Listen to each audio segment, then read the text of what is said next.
لقب ہو جس کو خدا کی منزل ارتفاع منزل ارتضا منزل اشتباع پر فائز کیا. کیفیت کیا ہے امیر المومنین کی؟ کلمہ ہنجاروں کے درمیان امیر المومنین کو اپنا وقت گزارنا پڑا. یہاں تک کہ وہ رات آ گئی کہ جب بنانے ام کلثوم کے مہمان تو باپ بیٹی کا مہمان بن گیا. بیٹی کا بس بھی کرتا اپنا دل نکال کر باپ کی مہمان نوازی کے لیے بولے. جب ام کلثوم آپ جانتے ہیں کہ دودھ کا ایک پیالہ پیش کیا ہے, جو کی روٹی پیش کی ہے اور نمک, اور امیر المومنین کہہ رہے ہیں بیٹی ان میں سے ایک سالک کو اٹھا. کبھی تم نے دیکھا کہ میں نے ایک وقت میں دو کھانوں کو استعمال کیا؟ اور مولا آپ کس کو کھانا کہہ رہے ہیں؟ آپ کس کو کھانا کہہ رہے ہیں؟ جناب ام کلثوم نے جب نمک کو اٹھانا چاہا تو مولا نے کہا کہ نمک کو رہنے دو, تاسا شیر کو ہٹا دیا, تاسا شیر کو اٹھا دیا. امیر المومنین رات بھر عبادت میں مصروف رہے, اور پھر اس کے بعد جب روانہ ہو رہے تو آپ جانتے ہیں کہ گھر کی پلی ہوئی مرغابیوں نے اپنی منقاروں میں مولا کی عبادت کامل کو تھام دیا. یتیمی کا احساس تو سب کو ہو. امیر المومنین نے ان کے بارے میں وصیت کی ان کے دانے پانی کا خیال رکھنا. یہ علی بطخوں کے بارے میں مرغابیوں کے بارے میں وصیت کر رہے ہیں, اسی علی کی بیٹیوں کو 3 دن کا بھوکا پیاسا رکھا گیا. امیر المومنین وہاں سے آگے بڑھے تو زنجیر درد الجھ گئے امیر المومنین کی قبا کے ساتھ. سب کو یتیمی کا احساس, اس سے حسن اور حسین یتیم نہیں, اس سے زینب ام کلثوم یتیم نہیں, در و دیوار بھی یتیمی کا احساس کریں, حیوانات بھی یتیمی کا احساس کریں. امیر المومنین آئے مسجد کوفہ میں, گلدستہ اذان پر بلند ہوئے, اذان کری, اذان کے بعد زمین پر تشریف لائے اور پھر ہر ایک کو بیدار کرنے لگے کہ مولا کا ایک دستور, نماز کے لیے بیدار ہوگا, نماز کے لیے تیار ہوگا, اور اپنے مسلم کو بھی بیدار کی. اور آپ جانتے ہیں کہ پھر اس کے بعد امیر المومنین محراب میں آ کر دوپہر کی نوافل ادا کرنے کے بعد جب اقامت کری ہے اور نماز شروع کی ہے, تو اب یہ آخری نماز ہے جو محراب مسجد کوفہ میں لوگوں نے علی کی زبان سے سنی. یہ تکبیرۃ الاحرام بھی آخری ہے, یہ سورہ حمد کی تلاوت بھی آخری ہے, یہ دوسرے سورہ کی تلاوت بھی آخری ہے, ذکر رکوع بھی آخری مرتبہ سنا گیا. اور اب جب پہلے سجدے میں مولا کائنات نے اپنا سر رکھا, اپنی پیشانی کو رکھا, اور سبحان ربی الاعلی و بحمدہ, اور اب جب امیر المومنین اپنا سر اٹھا رہے تھے تو ابن ملجم کی گرتے میں تلوار ضربت بن کر سریری مرتضیٰ کو زخمی کر دی. ضربت لگی, خون بہنا شروع ہوا, امیر المومنین کی داڑھی تک آ. امیر المومنین نے ہاذا ما وعدنا اللہ و رسولہ, پہلے تو کہا اس کو میں رب کعبہ کی قسم میں کامیاب ہو. خون کو دیکھ کر کہتے ہیں یہ وہ ہے کہ جس کا وعدہ کیا تھا اللہ نے اور اللہ کے رسول نے, کہ میں نے سر کا خون میری داڑھی تک آئے گا, خدا کرے گا. اور پھر اس کے بعد امام حسن تشریف لگا, بیٹا پہلے نماز مکمل کرا. حسن نے خدا کے لیے کتنا سخت ہے, مگر نماز جماعت مکمل کرائی. امیر المومنین برابر میں بیٹھے ہوئے ہیں, برابر نماز پڑھ رہے, اور پیچھے لوگوں نے اپنی نماز کو مکمل کیا. اب تعقیبات درخواست ہیں, اب تو نماز کی تعقیبات میں علی کے چہرے پہ جا رہے ہیں. حسن مصطفیٰ نے مولا کے اپنے باپا کے سر کو اپنے آغوش کر اور سوال کیا, بیٹا بس اپنے ملزم ابھی یہاں سے گرفتار کر کے لایا جائے گا اس دروازے سے. اور کچھ دیر کے بعد ابن ملزم کو گرفتار کر کے لایا گیا. اگر ابن ملزم گرفتار تھا, امیر المومنین نے ایک سوال کیا ہے, ابن ملزم کیا میں نے تیرے ساتھ کوئی ظلم کیا تھا؟ میں نے تو زیادتی کی تھی, کیوں ایسے گناہ کا مرتکب ہوا؟ اس نے پھر آنکھیں جھکائی میں اور کہنے لگا کہ جو خود جہنم کی آگ کا ایندھن بننا چاہتا اس کو آپ کیسے بتا سکتے ہیں, اتنا تو بہت کیا. اور پھر اس کے بعد امیر المومنین ایک بات کہہ رہے ہیں, حسن بیٹا مجھے اچھا نہیں لگ رہا. کہا بابا کیا اچھا نہیں لگ رہا؟ کہا بیٹا ذرا دیکھو, ہے مجرم ہے, بہت بڑا گنہگار ہے, مگر اس کے ہاتھوں کو رسیوں سے کتنا سختی کے ساتھ باندھا ہوا ہے. اس کے ہاتھوں کی گردش دیکھو, اس کے دل کی دھڑکن نہیں, تو مجھے احساس ہو رہا ہے کہ کتنا دہشت زدہ ہے. بیٹا اس کے ہاتھوں کی رسیاں کھول. امام حسن کہتے ہیں بابا اس نے ہمارے دلوں کو زخمی کر دیا, اور آپ اس کے بارے میں تاکید کریں گے. ہاں بیٹا, مگر ہم آل محمد ہیں, ہم اہل بیت, ہماری ذمہ داری ہے کہ ہم اسی طرح سے سوچے ہیں, گنہگار ہے, بہت بڑا گنہگار ہے, مگر بیٹا اس وقت اس کے ہاتھوں کی رسیوں کو وہ ڈھیلا کر دو. اے امیر المومنین, ہم آپ کی بارگاہ میں ہاتھ جوڑ کرتے ہیں, 40 ہجری میں آپ اپنے قاتل کے ہاتھوں کی رسیاں نہیں کروا رہے.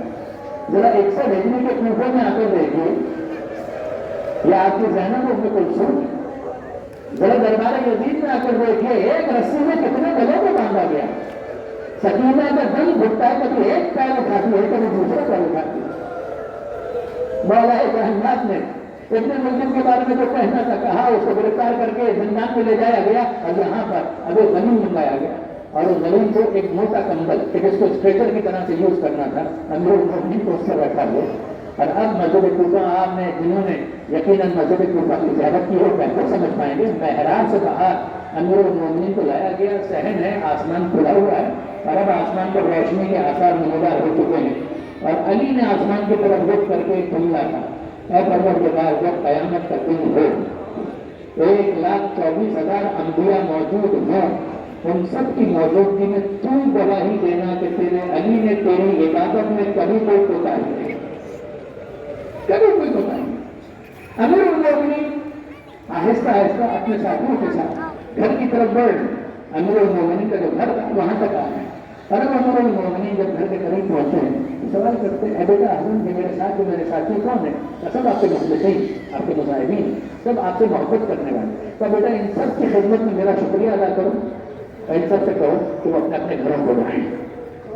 امام حسن نے ہنستے ہو کر امیر المومنین کی بات کو پورا کیا اور اپنے تمام سامعین کو کہا کہ آپ سب کا بہت شکریہ، بابا کہہ رہے ہیں کہ آپ لوگ اپنے اپنے گھروں کو جائیں. ان کو اپنے ہاتھ جوڑ لیے. مولا سے پوچھیے ہم سے کیا پتا ہوگی، ہم کچھ اور دیر آپ کی مشاہد کا شرف حاصل کرنا چاہتے ہیں، آپ کے گھر تک چلیں، آپ اتنی اجازت کو دیجیے. امیر المومنین نے پھر بولی اور کہا تمہارا بہت شکریہ، بس بات اتنی سی ہے کہ میں زخمی ہو چکا ہوں، میری زینب کو پتا چل چکا ہے، ان کو کلثوم کو پتا چل چکا ہے، میری بیٹیوں کو پتا چل چکا ہے. یقیناً میری بیٹیوں کے آنکھوں میں آنسو ہوں گے، ان کی آوازیں بلند ہوں گی. میں نہیں چاہتا کہ میرے چاہنے والوں ہوں کہ صحیح مگر کانوں میں میری بیٹیوں کی آوازیں پہنچیں. میں پسند نہیں کرتا. میں پھر کہوں گا محلہ یہ تو پھر چاہنے والے ہیں. بڑا ایک سے ڈھیکری میں آ کر دیکھیے، نہ محرموں کا مجمع ہے، بازار ہے، دربار ہے، آواز کا کیا کہنا. زینب کے سر پر چادر بھی نہیں، بے نظروں چادر کے بازاروں اور درباروں میں لے جایا جا رہا ہے. اور اب عزیز و آخری جملے میں عرض کروں رایت اللہ خامنئی کو میں ڈیڈیکیٹ کرتا ہوں. میں پہلی مرتبہ یہ جملے انہیں سے سنے تھے. بہت بڑے خطیب کو تھے، عالم کو تھے، بہت بڑے خطیب کو تھے. انہوں نے ایک مرتبہ کہا تھا اور جو مقصد میں ہے انہوں نے فرمایا کہ جب علی زخمی ہوئے، جب امیر المومنین زخمی ہوئے اور امام حسن قریب آئے، حسن کی آنکھوں میں آنسو تھے، حسین کی آنکھوں میں آنسو تھے. علی نے حسن کے رخسار تھپتھپائے. اے بیٹا حسن ہو جاتا ہے، زندگی اسی کا نام، آنا جانا چلا رہتا ہے، کبھی زندگی ہے کبھی اس دنیا سے رخصت ہوتا ہے، کوئی بات. حسین کو دیکھا آگے سو ہو چکی ہے، ذریعے کی وجہ رخسار میں تھپتھپایا، پیشانی پر بوسہ دیا، سینے سے لگایا اور اے بیٹا حسین ہو جاتا ہے. تسلی دے رہے تھے حسن کو بھی اور حسین کو بھی. زخمی علی نے حسن کو تسلی دی ہے، زخمی علی نے حسین کو تسلی دی ہے، ان سب کو دلاسا دیا. مگر اب جب گھر میں پہنچے ہیں تو سامنے زینب کھڑی ہوئی نظر آئی.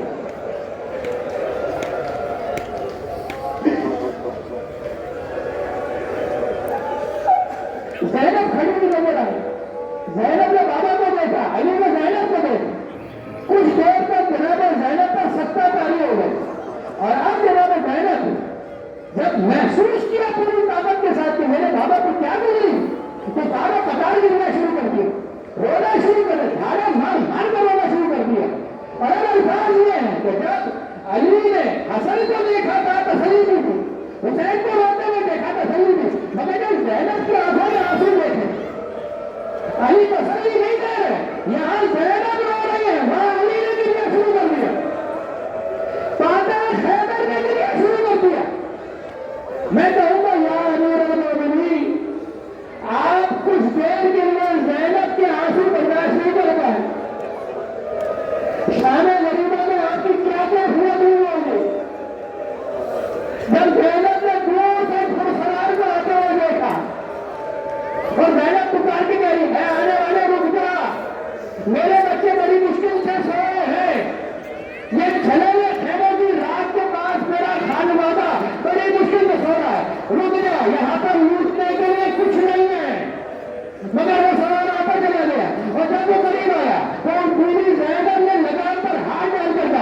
یالی مولا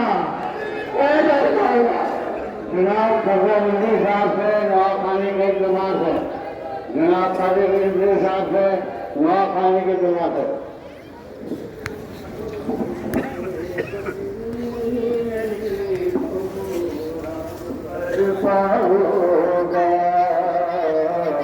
ہو گئی زخمی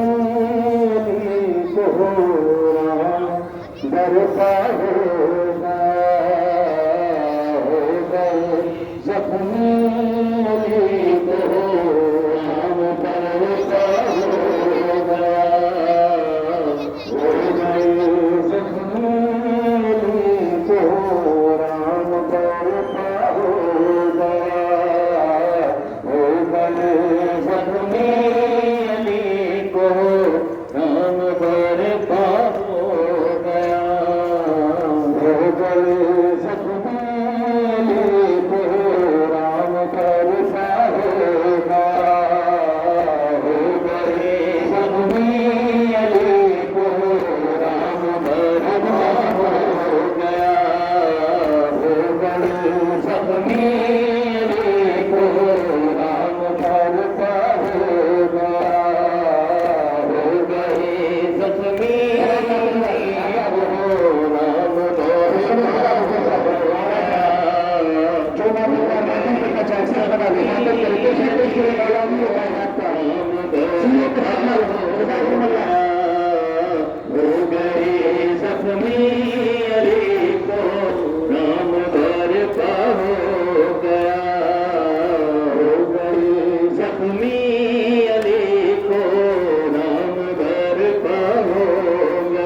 شہادت سانحے سے کم نہ تھی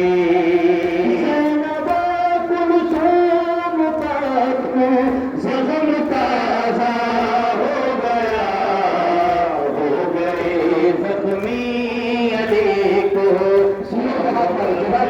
ہو گیا زخمی علی رام برپا ہو گیا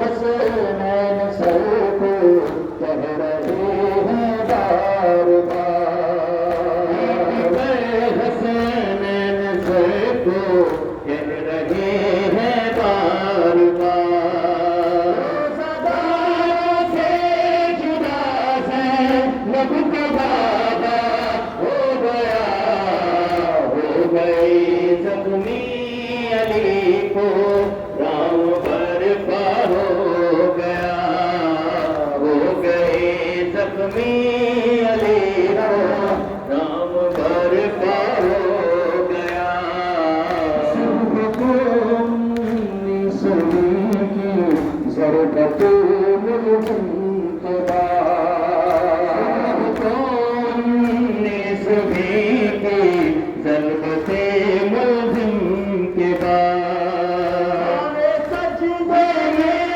علی کا سرخ چہرہ ہو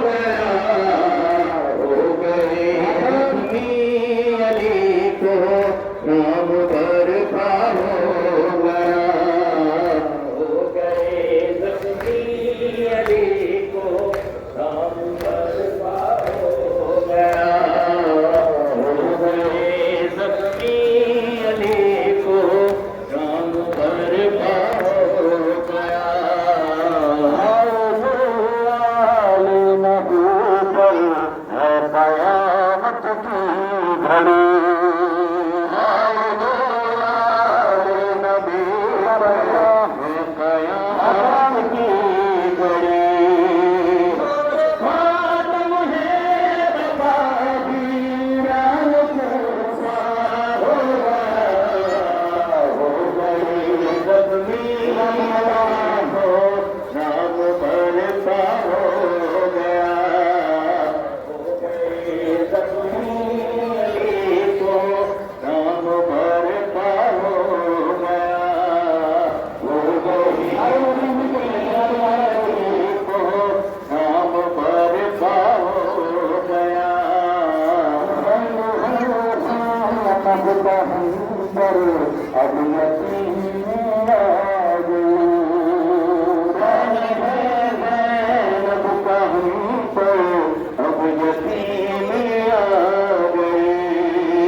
بھی دیکھ لینا